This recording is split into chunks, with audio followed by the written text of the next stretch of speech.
Chapter 1. Self-motivation and optimism. Considering these first two qualities seems very simple to clarify, but very hard to incorporate in ourselves. These qualities are core within our hearts and habits, even though we try to be discreet. They just don't come out fluently.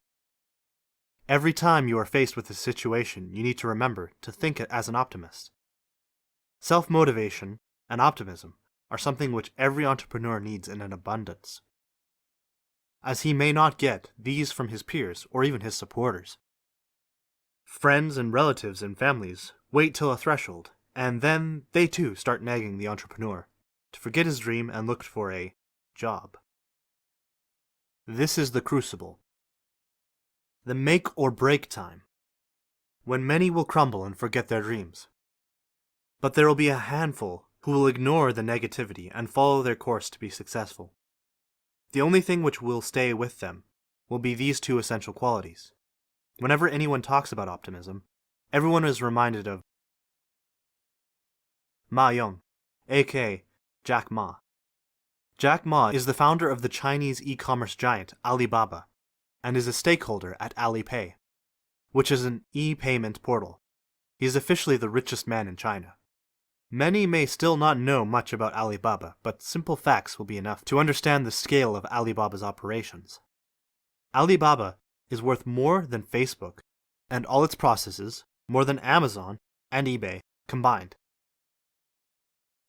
So who exactly is Jack Ma? Jack Ma was a commoner who rose through the failures to emerge victoriously. Early in his childhood, failed his primary school examinations twice. He again failed thrice in his middle school. During his admission to universities, he again failed the entrance exams 3 times. He had even applied to Harvard, and he had applied to it 10 times but was rejected every time. During and after his graduate education, Jack Ma failed to get a job and got rejected as many as 30 times. In one of his famous interviews, he said, "When KFC came to China, 24 people went for the job. 23 people were accepted. I was the only guy who wasn't."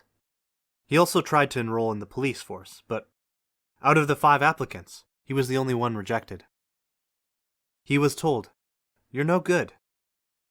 After so many rejections, he thought of starting a business, but there again, he went on to fail twice in his first 2 ventures.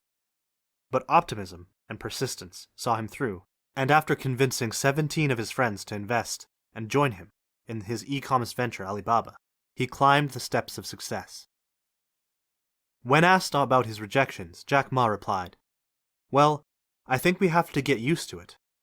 We're not that good."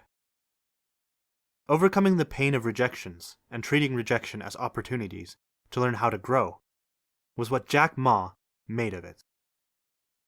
Much has been said and written about motivation, optimism, and persistence, and the same is read by bubbling entrepreneurs, but still, we see many failures and rejections.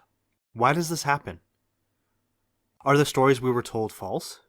Is it something easy to understand but hard to enact in real life?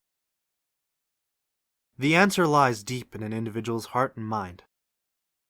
Not everyone can be qualified, and not everything can be decided by our minds. Even today, in the information and digital age, we have to rely on our heart. This is what makes the difference. The belief that we will succeed is what's lacking in many budding entrepreneurs. Somewhere, down the line when things get tough, people lose faith and leave their dreams and go back to their lives. If it was so easy to pack off your dreams, then it is obvious that it was not your dream from the beginning. You were just running behind the glamorous ideal of being an entrepreneur. But the actual case is that when things get tough, think of it as you're making progress. Not everything in life will come easy, and so start to face the real hardships and not give up so easily.